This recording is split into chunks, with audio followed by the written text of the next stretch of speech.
السلام عليكم ورحمة الله وبركاته حبايبي عاملين ايه يا رب تكونوا كلكم بخير وفي احسن حال وحشتوني جدا جدا. هنسمي الله ونصلي على رسولنا الكريم، اللهم صل وسلم وبارك عليك يا حبيبي يا رسول الله. يلا بينا نبدأ. بصوا بقى يا بنات، انا كنت قايمة من النوم، عندي فسيخ في التلاجة وعندي رنجاية، وقلت النهاردة هنظبط بقى، وعندي بسارية مملحة عاملاها جميلة طعمها تحفة، هبقى اعملها معاكم مرة. وقلنا هنبدأ يومنا كده وهنعمل غدانا كده وعايزين نقضيها بقى حوادق والكلام ده.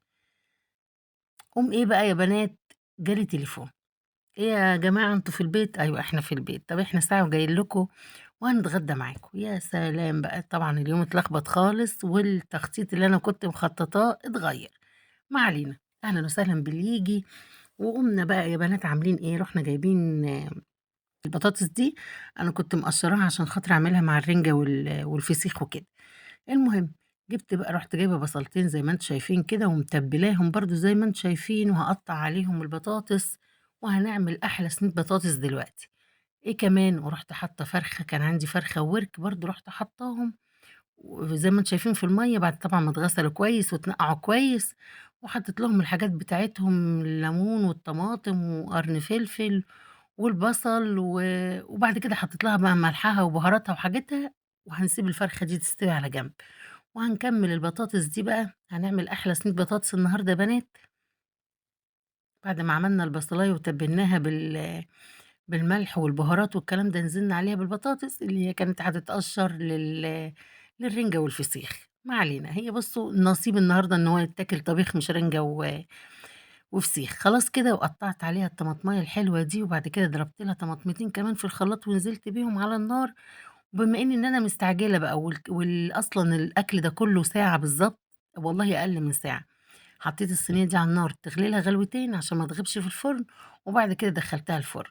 خلاص يا بنات، دلوقتي أنا باضرب الطماطم هانزل بيها على البطاطس، طبعًا وفصين توم قطّعتهم لها وضبّطتهم بقى، ده ضيوف بقى وغدا والكلام ده. خلاص كده، هاحطها دلوقتي على النار تغلي لها غلوتين زي ما اتفقنا وزي ما قُلت لكم. كانت هنا الفراخ استوت. عملت طريقة للفراخ يا بنات للتحمير النهارده هتعجبكم أوي، عايزاكم تشوفوا الطريقة هتعجبكم، جربوها وهتعجبكم وزي ما قُلت لكم والله العظيم أنا واثقة إن هي هتعجبكم أوي. خدت شوية شوربة بعد ما الفراخ استوت زي ما أنتم شايفين كده على البطاطس، وهنحطها على النار. أيوه كده أهو، هنولّع عليها وبعد كده هنجيب بقى إيه، هنعمل إيه، الرز. هنحط معلقة سمنة ونحط حبة زيت وهنغسل الرز بتاعنا وهننزل بيه على السمنة والزيت بعد ما يسخنوا. وبعد كده هندّي له تقليبة جامدة، والرز ده فيه تكاية يا بنات لمّا يكون عندِك شوربة، يمكن أنا قُلت لكم قبل كده، تعمليها في الرز بتودّيه في حتّة تانية بقى، ولا تقولي لي السمنة ولا الزيت ولا أي حاجة، هي التَّكّة بتاعة الشوربة دي اللي بتودّي الرز في حتّة تانية. حطيت معيار الرز اللي هو المَيّة العادية بتاعته، بس نقّصت قولوا بتاع نُص كوباية، مثلًا لو دول 4 كوبايات رز، حطيت 3 ونُص مَيّة.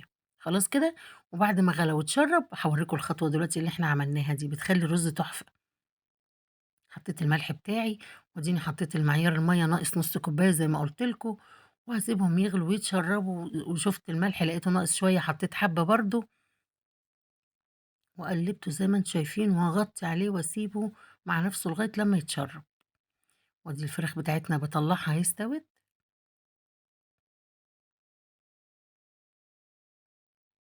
خلاص كده، وأدي البطاطس بتغلي على النار أهي هاسيبها برضه.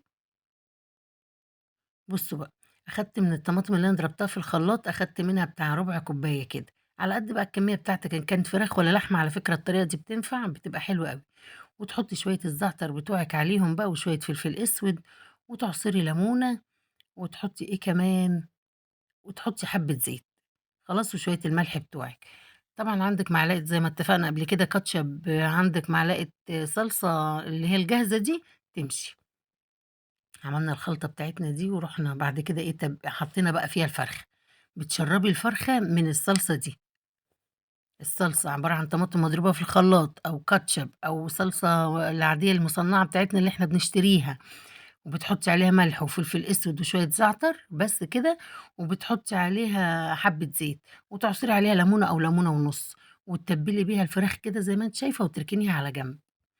لو أنتِ هتحطّيها في الفرن زيدي الزيت شوية صغيّرين، يعني بدل ما حبّة صغيّرين أو نُص معلقة زوّديه شوية. لو أنتِ مش هتحطّيها في الفرن وهتقليها في الزيت زي ما أنا هاعمل دلوقتي، حطي حبة زيت صغيرين خالص. بصوا خلاص اهو الرز بتاعي اتشرب. وهتشوفوا بقى الخطوة بتاعت الشوربة دي تقريبا عملتها. حطيت نص الكوباية اللي فاضلة شوربة، حطيتها على وش الرز ووطيت عليه وسبتها مع نفسها. بعد كده جبنا نص كيس من اللي هو 400 جرام ده لسان عصفور، وبنحمرهم زي ما انتم شايفين كده.